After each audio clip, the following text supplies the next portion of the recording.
So dear colleagues, welcome everybody online and in presence. Okay, recording is in progress. So the first thing to say is that if you don't want to be on the recorded video, please switch your camera off. And of course, in the room, we have already got the no camera zone. So welcome everybody again. This is our first hybrid seminar in this AcaStemy project. It's titled Health and Medicine.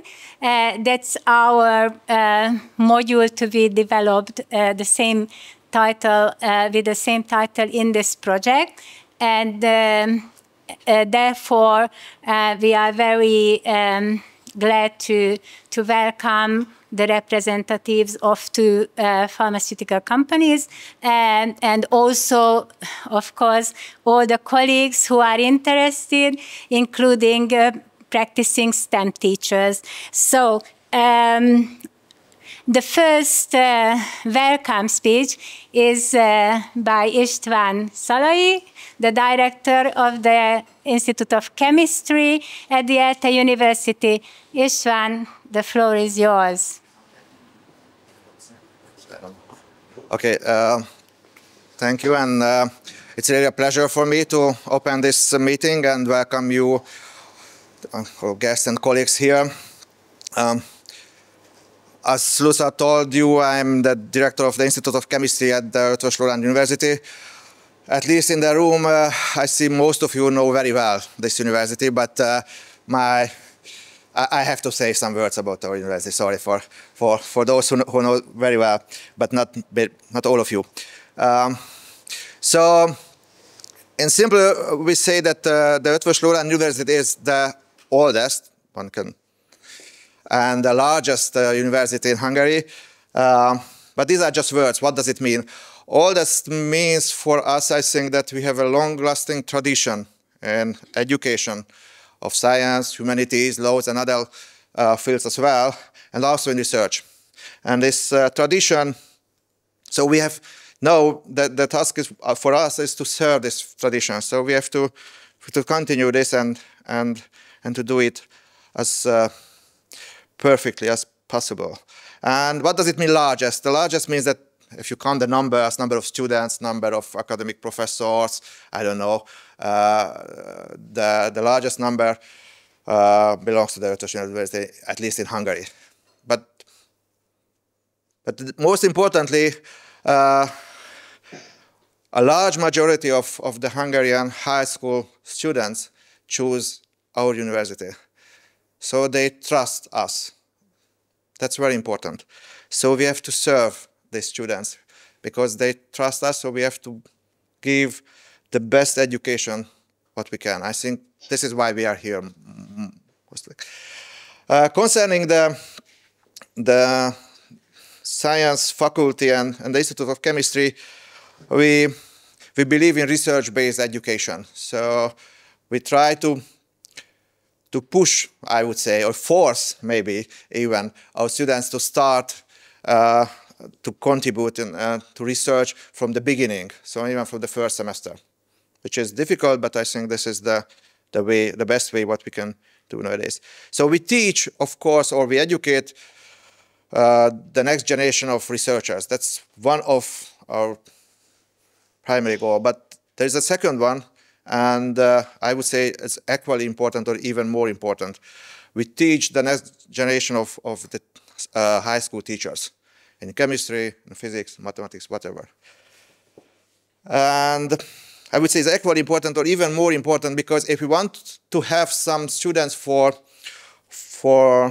study, to learn research, chemistry, then the most important thing is the first meeting of these students with science, with chemistry. And the first person, typically, who really meet the students at the high school is teachers. So if we educate well the teachers, then we will have students who are willing to study at least chemistry or science. And then we might have a chance really to to serve the next generation of the researchers as well. So everything starts with the teachers. So this is why the education of the high school teachers is very important for us. 2 years ago, or maybe almost 3 now, we can say, yes, we just renewed our program for the chemistry teachers. And the main goal, or the main idea is that to separate from the chemistry students who wants to be researchers, because for each subject, organic chemistry, analytical chemistry, physical chemistry, we believe that we have to teach this subject differently from those who will be the teachers in high schools and for those who will do some research and maybe work in the industry. So we try to do this, and we try to monitor continuously the progress of this new program, and it seems that it works well, at least until now. What we need, of course, we need a little bit more students. I don't know if, but I think in this, for this committee, it's not new that we have a lack of chemistry students. I mean, who wants to be chemistry teacher? So but also if we want more, I think we have to focus on, and we have to discuss the possibilities, not only but importantly with the member of the representative of the industry, but also the teachers who are in the high schools right now. So I hope this meeting will help in this and to shape a little bit the next generation of teaching of the teachers. So I'm really happy to be here, and I hope that this meeting will contribute to this. Thank you. And thank you, István. Now, the next welcome speech is done by Mia Ranikmey, who is the leader of this consortium. Mia, may I ask you? Okay, may I ask you to start? Yes. So thank you, Lusa. And my first welcome and biggest congratulations are coming towards Hungary. And on behalf of the whole consortium, may I actually thank very much Edina and Lusa to organize such a wonderful event, which is a pioneering event during the life of our project. We have actually planned more similar hybrid meetings, but this is the very, very, very first one. And Hungarian partner has done wonderful work to get all of us together during the time when the weather is nice outside, during the time when some of us already have holidays. And I can see a lot of Hungarian teachers ready to listen to an interesting lecture. Just few words about our project. So the project is connecting many European countries. Many of countries which have been working together many, many years over several projects. And here can I say that Portugal, Germany, Finland, Estonia, Hungary, Croatia, Latvia, everybody is here and with smiling faces. And these are the partners who will take lead of creating our project major products, which are creating modules for teachers, future usage.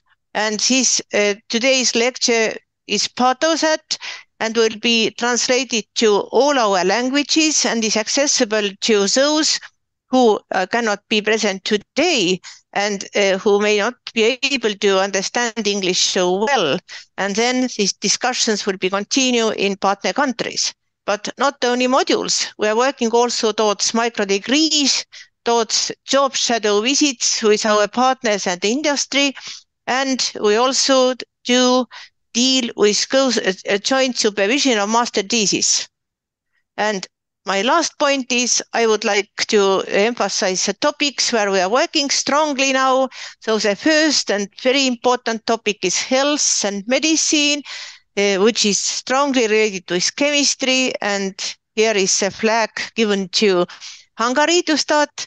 Then we are also dealing with medicine and with Green Deal, with diversity, with CMAP, with sustainability, with psychology, and all these topics form our consortium, the list of interesting modules and topics which way to go. So Luisa, I thank you giving the floor to me, and I don't want to use valuable time of the main presenter. Thank you.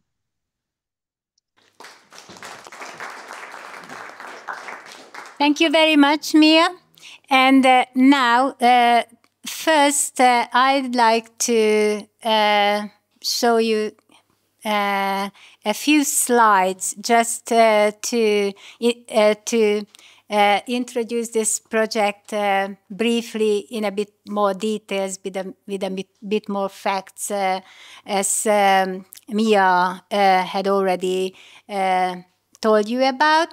So this is the name of the project and the acronym, and also the title of today's seminar. This is a series, as Mia said.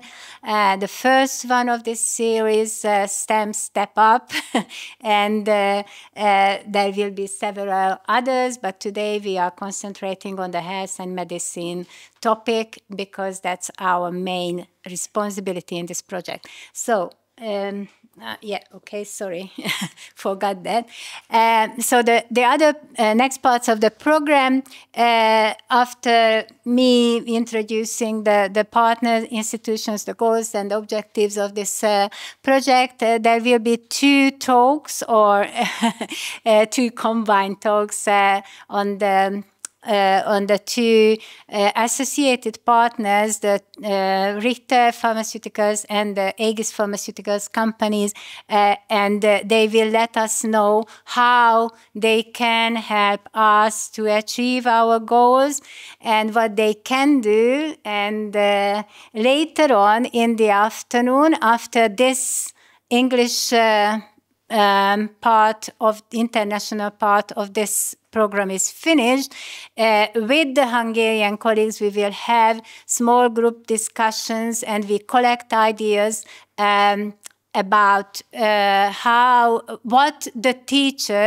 teacher colleagues would expect of us to do, what their needs are concerning the content of the modules, also how they would like to, if we organize this mobility schemes, how they could participate and what our partners can offer. So after that, we will summarize it all, and that will be the outcome of this today's meeting. So we collect ideas and we systematically publish it later, and that will be the ground of developing the module and to organize the mobility programs. So here are the universities, the 7 universities who are partner institutions in this project. There is also a research institute and a non-profit organization, so 9 partners from 8 different countries. And here is a picture, a photograph taken at our first meeting in Tartu last September. So the main goal is, and this is a quotation from the application of the project, which says, as you can, I will not read it out, of course, but it's mainly we want to provide a research-based support for the STEM teacher education, and which is mainly developing modules for CPD courses, and that could also be used in pre-service teacher education, and models for the mobility project. And as you can see, not just only the universities are participating, the teacher training universities, but also STEM teacher associations. The representatives of ministries of education are also involved. I have been in contact with the authorities, how can we do, for example, the micro-credentials built up from the modules that we are developing. And even the Academy of Sciences are involved in a way. So this is just a news item that I found on our university website last Sunday, and then I inserted it into this presentation. And of course, it's in Hungarian, but I translated the title, which is enough for us for the moment, an alarming picture of the health behavior of Hungarian adolescents. So there you are. They need our help. They need your help to work out how to explain to the students what they should do and what they shouldn't do in a way that is supported by science, that is supported by the research, not just these sort of pseudoscientific sort of advertisements that they can read everywhere nowadays. We have to fight against that. So concrete objectives, as Mia has already told you, distance and blended learning modules for CPD courses mainly, continuous professional development courses mainly, 6 of those modules, and also the mobility model that we try, and it works. So we have to work out how to do it, and then we have to try it.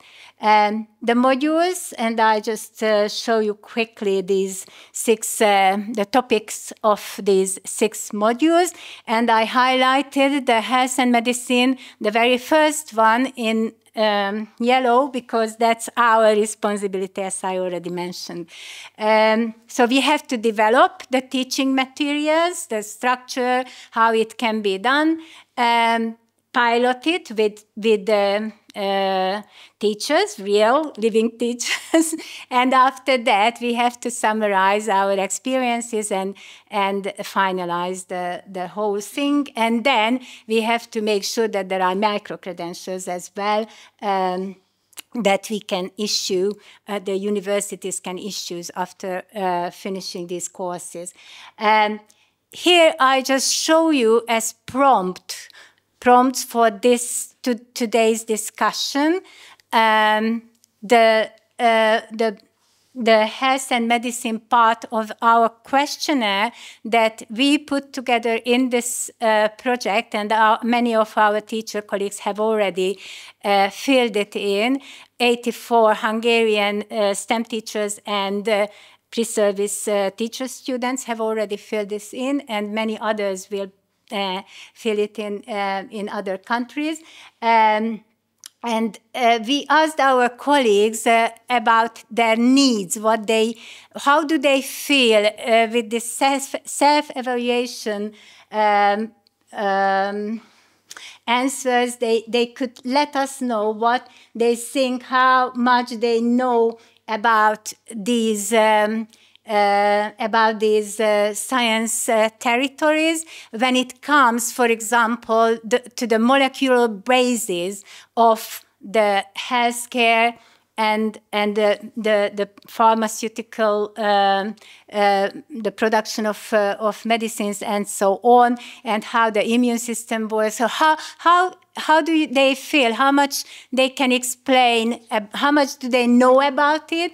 How much they can explain to their students? These are the fancy new territories. You see the biochemical processes, the newest development, the biotechnology, the gene therapy, and so on. And how well can they this interdisciplinary knowledge, how much they would need to learn about this so that they could teach it effectively. And I don't read it out now because we are running out of time, but these are also the other issues that we ask the teachers about. And okay, just one more slide. So we could offer in these worksheets developed in another project financed by the Hungarian Academy of Sciences, worksheets, students' worksheets that include experiments, student experiments, and they are developed with teachers' guides and everything, and they are tried and tested. The ones that are written in red and the ones that are written in blue will be developed this summer and tried and tested in the next school year. So we can offer these if the teachers think that they are worth to be included in this module, then we can use these as well. So these are just prompts for the group discussions. And now, thank you for your attention. And our next talk is given by Csaba Szántai, our Associated Partners representative here. And Csaba, please. Thank you, Luca. Once again, it's a real pleasure and also an honor to be here. Not just because I'm representing Gedeon Richter, a huge company, but also because I feel I serve a mission here among people who also serve a mission which is very important. So it's cool. Okay. Just a few words about Richter so that you get a preliminary idea of what this company is all about. I'm not going to read these words out. Just absorb them, please, as quickly as you can, because I'm running out of time. And a few pictures. Okay? This is our central building at Gedeon Richter. It looks cool, doesn't it? Okay? From another angle as well. Okay? These are the staircases. You see innovation. We breathe innovation all the time. Okay?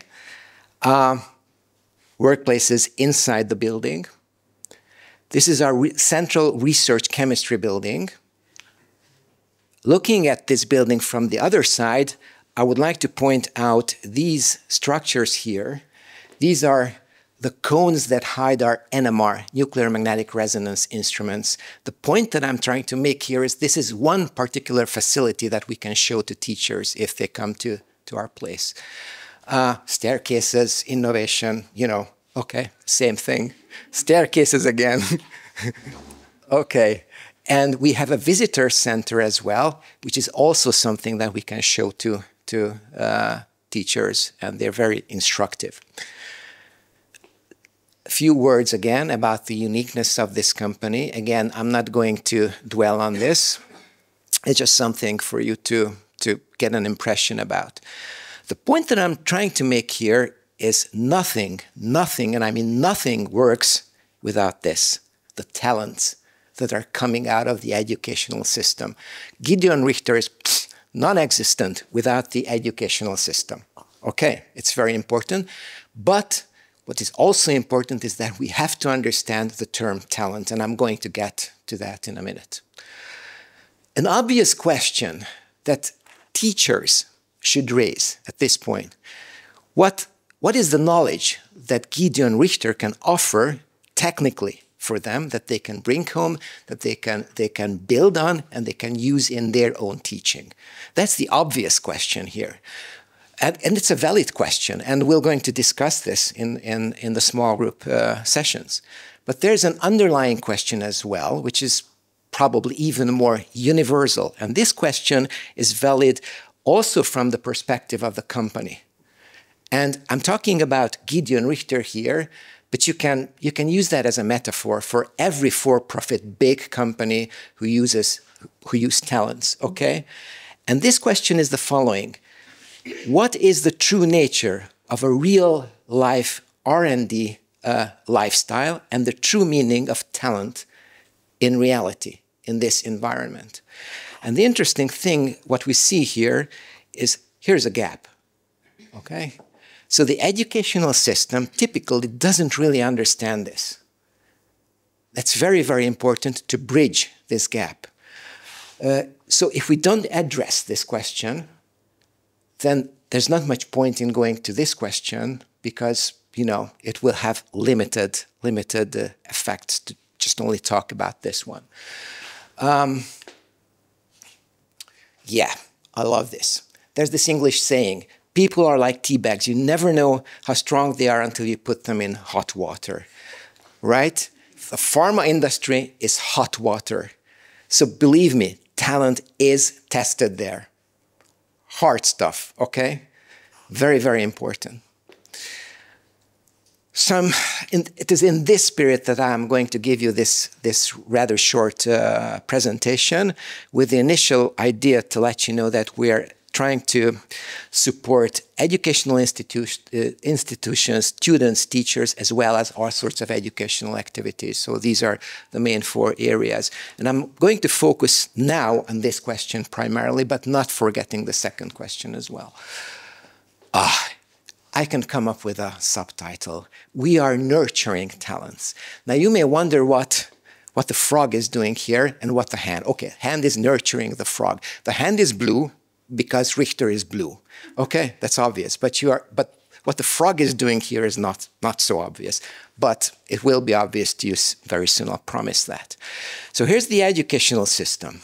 And here we are, Gideon Richter, again as a metaphor for all for-profit innovation-based companies. And we have always, and I mean always, supported quite heavily this segment of the pyramid, as well as this segment. We also took care of secondary school teachers. But that was, you know, less of a focus. We're mostly focused on this area. And what we see is the output in terms of talent is dwindling, to say the least. We're just kind of right before starting to panic about this. But before we are really panicking, we started to do something serious about the whole situation. And so we came up with a new mindset. And this mindset says, let's engage differently and more deeply in public education as well as in higher education. And the emphasis is here, public education, going down to secondary school more deeply, more intensively, and even going down to primary school. This is a general trend, obviously, for many companies that we see today. And I think teachers must be aware of this paradigm shift of how companies are relating to these areas. It's very, very important. But in order to do this well, for us, we must first understand what the problem really is and what talent really means. Okay, the reason I'm pointing this out is because there's a huge illusion about these terms. It seems so obvious, you know, what talent means and what the problem is, and in reality, it's not. So we have to understand this more. What is talent? Here we go with the frogs, okay? Soon. Talent, this is an illusion. He's born to be a researcher. That guy is not born to be okay, fair enough. Fair enough. This guy, Homer, will never be a researcher, obviously. But the situation is not that simple. It's far more complicated. So here we go. Primary school, secondary school, university, PhD, okay? And real life. What is talent? In this region of the pyramid, we assess talent in terms of your mathematical skills, physical skills, I mean physics skills, blah, blah. You know what I'm talking about, these sorts of things. And there's this illusion, you know, that talent is this, and I mean talent with capital letters, red capital letters. In reality, this is only talent with small letters. And here we go to real life. This is it. Where the environment becomes totally different from what these little tadpoles experienced here under the water. And I would just give you a few ideas about this, what is happening in the pharma industry. I'm not going to go deeply into this, but it's tough. It's very much different from this situation. The fact is, talent in reality is this. Capital letter talent is this situation. And the illusion that we have, okay, so the point that I want to make here is school measures talent really mostly in terms of competition results and all these things, while the real-life workplace measures talent in the frog situation across a very broad range of skills that the frog should exhibit. Let me give you an example. Cariprazine, which is a very famous drug in Hungary for Gideon Richter. This is the molecule. It's a blockbuster. It's fantastic, I can tell you. I never took one, but it really, it's good.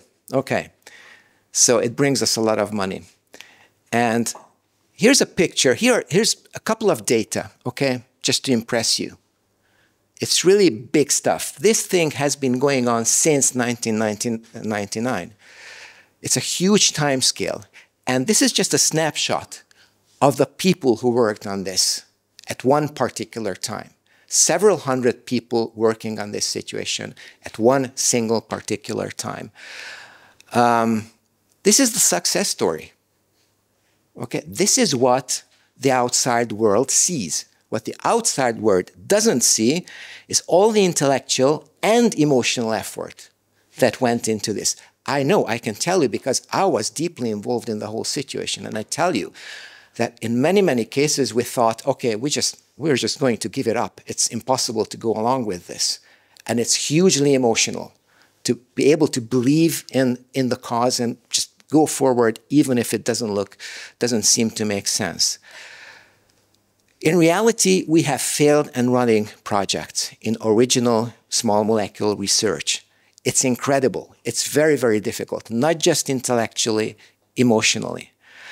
And if you ask this question, who is capable of discovering and making cariprazine? This question is not the same question as who wins the math competition.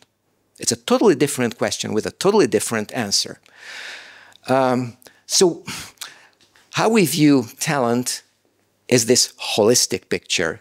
We have the cognitive skills and these attitude or emotional skills. This whole profile is what makes someone talented. And you know, some of these are quite obvious, but there are several ones that are not so obvious. And I'm again reiterating that many, many teachers don't see this because it comes from real life experience.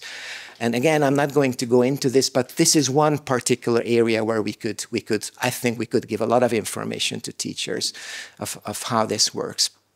And again, something I'm not going to dwell on here, but just a few statements about how talent really works with capital letters in real life.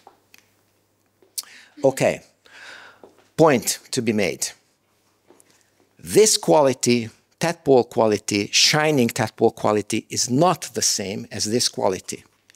There can be a correlation, obviously, and we cheer for that correlation to exist.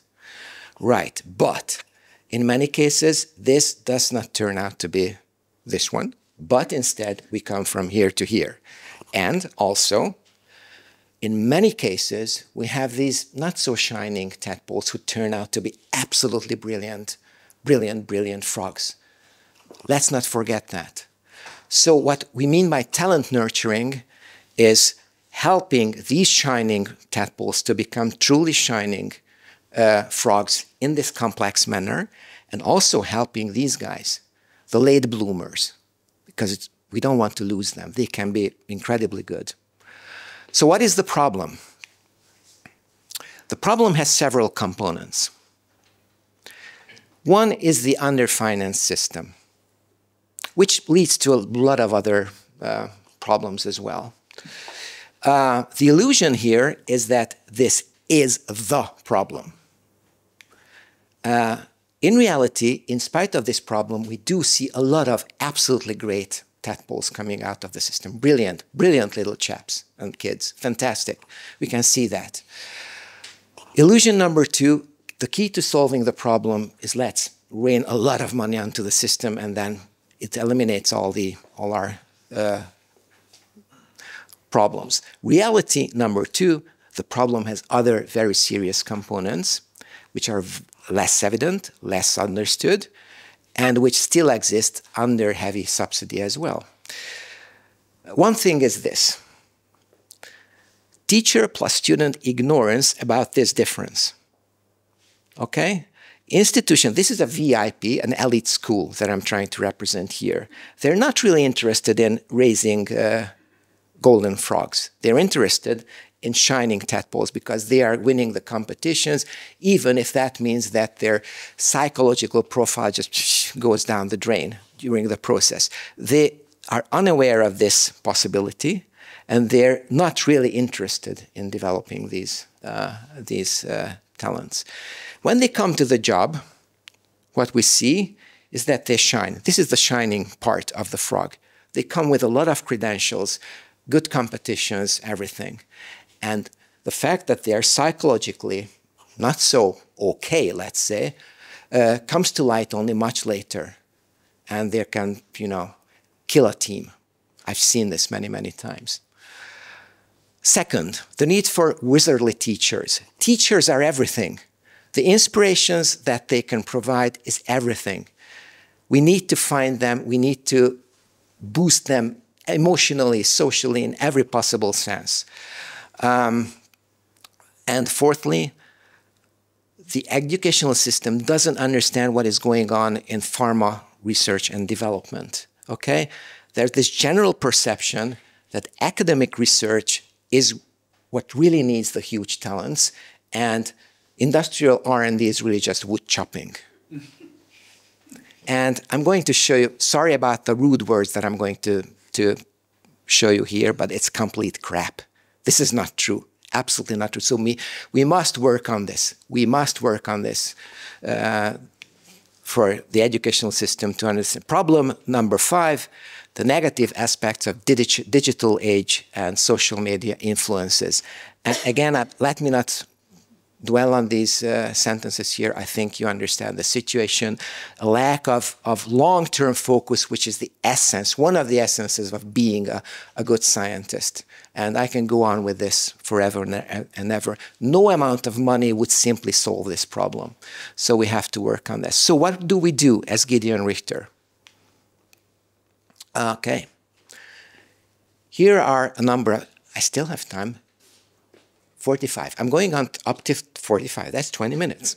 Yes, okay. So what do? We have a lot of plans. We have a lot of plans. But this is the main point, because this is what really concerns, I think, the present situation.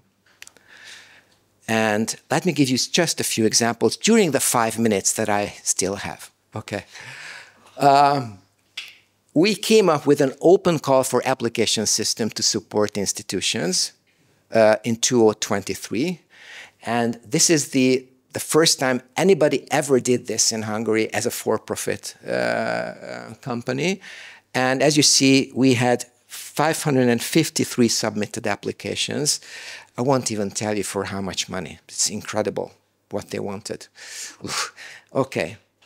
But this was very, very interesting. And here we go, educating teachers to understand this part of their teaching and to understand this part of their teaching. And as an example, let me tell you that we have various awards given to secondary school teachers. We are trying to engage them in Richter's lifestyle. We even hold workshops for them. This is a picture taken of last year's workshop. They loved it, I can tell you. It was really, really interesting. So that's a very educational situation. And of course, we are targeting students as well in the same spirit. So these are, again, just a few pictures of how we bring them into Gideon Richter and try to make them understand these concepts. And the effect is incredible, I can tell you. I mean it. They are just stunned, okay, by the realization. And even teachers and students say, oh, come on, we never ever thought about this. This is something completely new. And, you know, when you see the light coming up in teachers' eyes that, okay, now we have tons of feedbacks when teachers say, okay, now I understand why I'm teaching. students are saying, now I understood why I'm learning. So that's really, because they see what is going on, 10 years ahead if they keep learning and keep teaching. And not just the next test or something like that. We have a very interesting project which is called this. I cannot really relate to you this in English. It's a story writing competition. Kids should write stories containing natural sciences elements. This is a fantastic success, and we even publish there the best novels or stories or fairy stories that they write. They are fantastic. There are incredible talents out there, I can tell you. Small talents that we want to make big talents.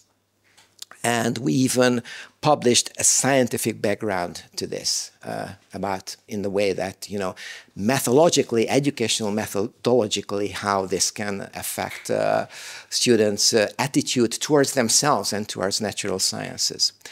And just one picture about the award-giving ceremony at the Hungarian Academy of Sciences of this this project, so that you can see the magnitude of the whole situation. Okay, we also established at Semmelweis University a Richter department, so that we're inside the university. We're teaching there, taking their Richter knowledge. And of course, we're trying to recruit what we call Richter ambassadors, guys that will help you in September, the teachers who come within this program to Richter. Take-home message. We need to do this together. Okay. 45. Okay, thank you. Okay. No, I still have 1 minute. Yes, I realize that. This is a short reflection on what Luca said, and I'm just pointing out in red, highlighting in red, the areas where we, as Richter, can, I believe, significantly contribute to the project. And, of course, the second question, obviously. So this is my thank you for the attention. Still 45. Fantastic. It was very entertaining, Csaba. Really good introduction into this this work. And now, Gabi and Balázs from the Egészség pharmaceutical company, they will give their presentation. Thank you so much. So my name is Gabriela Tornocki. I'm the communications leader of Egészség Pharmaceuticals. We totally agree with your concept of the talents. But now we would like to tell you some facts and words about the company, what we work for, and what this company can give you, what kind of activities we can give to this program. We have a common mission, what Csaba has already mentioned, but this is the mission of our company. We devote all our knowledge to serve people, enabling them to lead long and healthy lives. Pardon me, in English. So we are in the same boat, so we can work on that together. Just some words about the company. We are a vertically integrated regional pharmaceutical company. What does vertically integration means? It means that we do all kinds of activities what you see in the pharmaceutical chain. So we have research and development, activities from active ingredients to finished products developments. And we do the productions as well here in Hungary. We do the research and development and all the productions here in this country. So we have lots of sites in Budapest and at Körmend. You might know, and we do the sales activities in lots of countries all over the world. We have a long tradition as well as Richter does. We started our activities in 1913, so 111 years ago. And the first research laboratory was built at Egész in 1932. So research and development has even a 90-year-old history at Egész. And then you can see we changed the name, but we didn't change the activities, or we extended the activities what our company did and does, and we made lots of investment during the last 10 or 14 years regarding research and development sites and manufacturing sites in Hungary. Some numbers about our company. We have 4,500 colleagues, not only in Hungary, but in our affiliates in foreign countries. And what shall I highlight? That we have 177 product lines, and we focus on mainly cardiovascular and central nervous system diseases.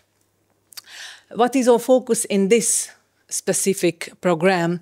That as a vertically integrated company, we employ a wide range of STEM-based professionals, so we still need those talents what Csaba has mentioned. And we focus on cardiovascular and central nervous system, and we can contribute to the development of these teaching materials within this program.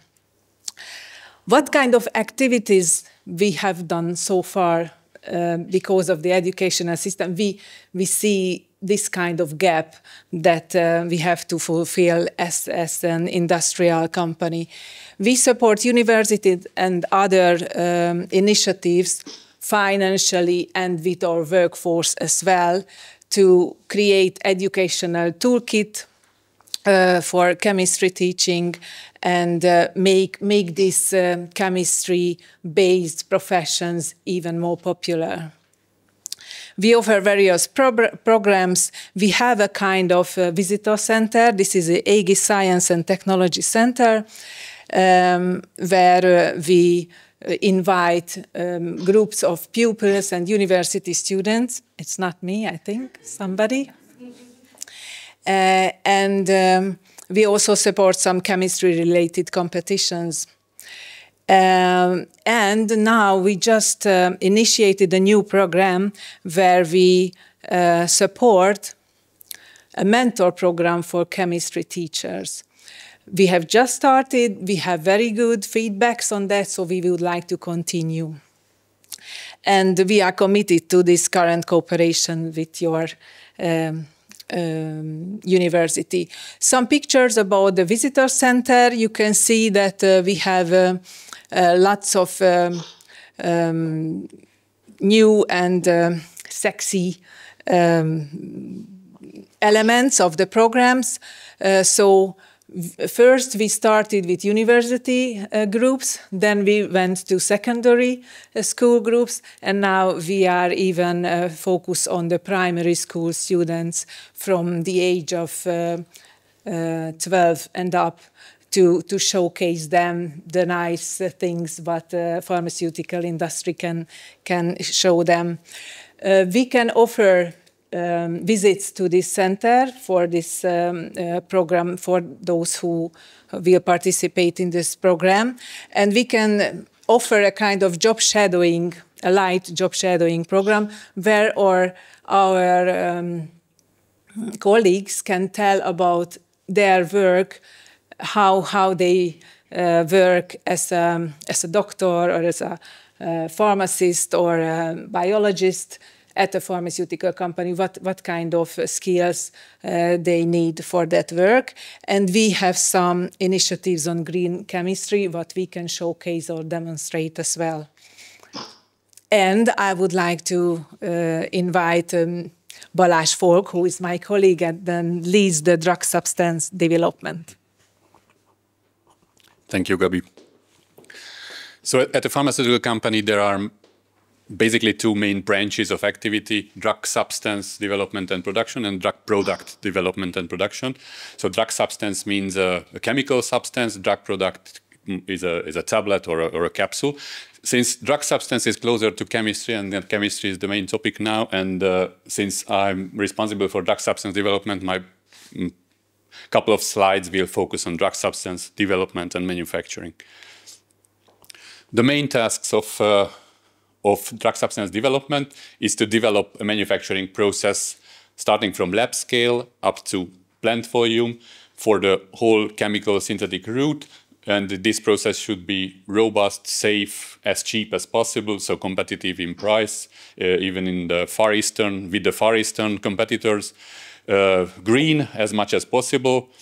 And this has to result at the end in a high purity drug substance that meets the international standards. And the whole process as an end product of the development should be appropriate for use in the routine production for decades in certain cases, and it should be in line with the pharmaceutical good manufacturing practice, is abbreviated as GMP principles. Along with the technological development I have mentioned, there is a very important other task, is the analytical development. So it has to go hand in hand with the technological development. So the final aim is to develop analytical methods for the whole process in order to monitor the reaction steps, in order to analyze the batches produced, and to demonstrate the consistently high quality of the drug substance.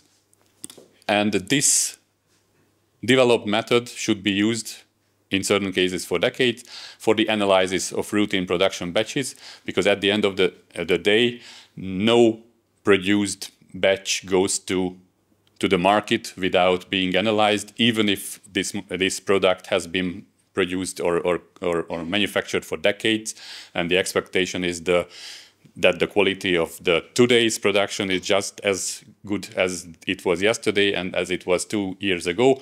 It's a faith that it's the case, but it should be proven by analytical methods, by measurements. So that you can have a view about the drug substance development and its stages, I have summarized this, the whole situation on this slide. So the story begins at a laboratory where we work with a quantity of substance ranging from milligrams to up to roughly 100 grams. Then it goes further to kilolab, where the batch size is about 1 or 2 kilograms as a maximum.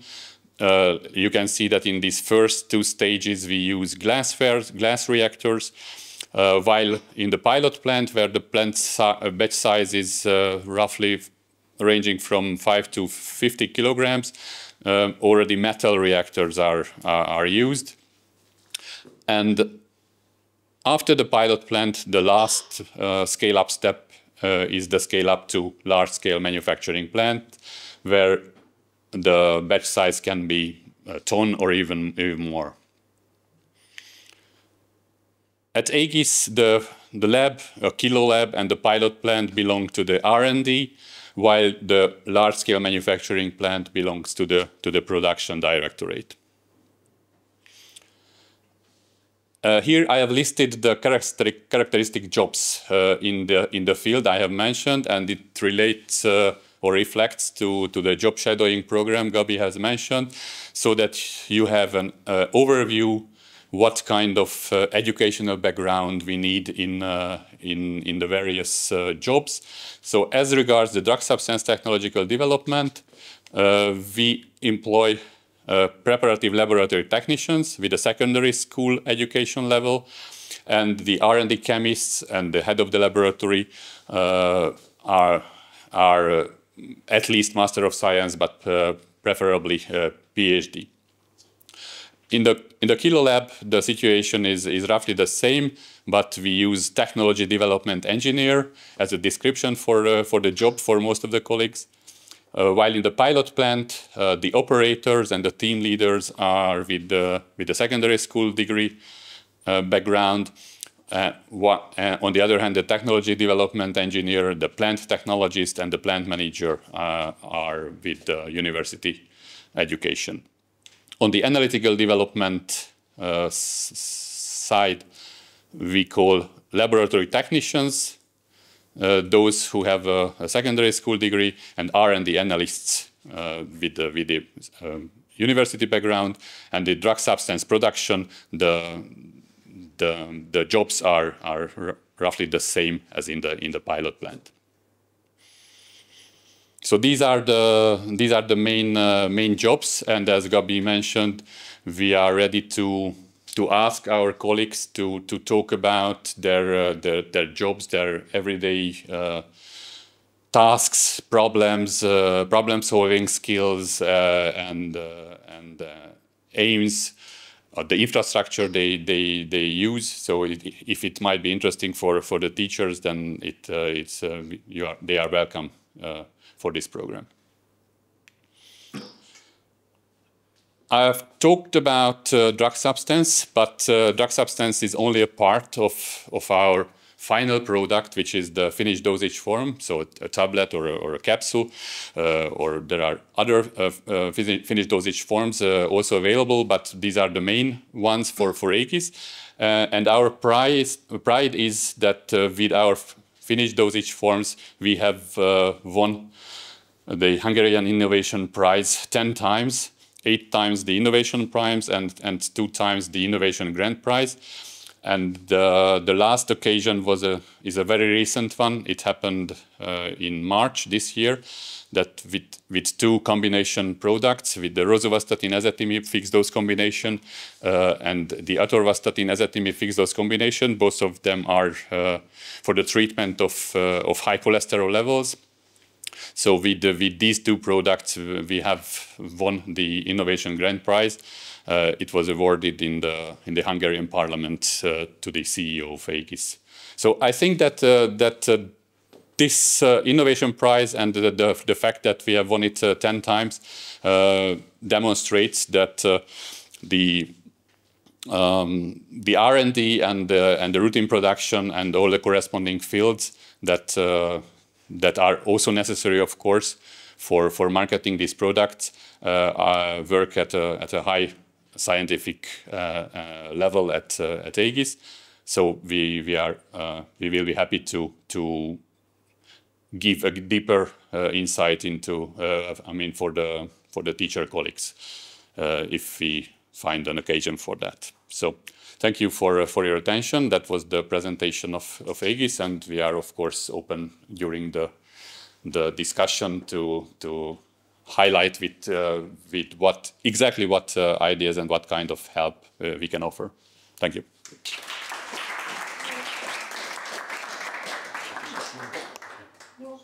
Thank you very much indeed. This was also a very informative, good talk. And I can tell you that these 2 big pharmaceutical companies are for-profit companies, as they emphasized it. And they are competitors on the market. And the competition is hard. It's very tough. So you can imagine how big our problem and their problem is, that they are ready to participate in the very same project to help us all to develop something that is good for the teacher education. And thank you very, very, very much in advance and for today's contribution as well. And now it's time to say goodbye to our colleagues who participated online and from abroad. And the Hungarians can stay in the Zoom meeting, and they can form a small group as well online, and they can discuss the same questions as we will hear, and they can also come up with some ideas when they are summarizing the today's ideas. So we say goodbye to to the colleagues from abroad. The Hungarians can stay, and now we are having a little break, and meanwhile we can form the groups, the little teams who will discuss the ideas, and then in the end we have to produce, of course, something, a summary of today's meeting, which would be the base of our base of our work here when we start to develop the modules and the mobility program. So thank you very much again. Thank you for your attention and your participation, and see you at the next hybrid seminar. And bye-bye. Thank you. Bye-bye. Your turn started.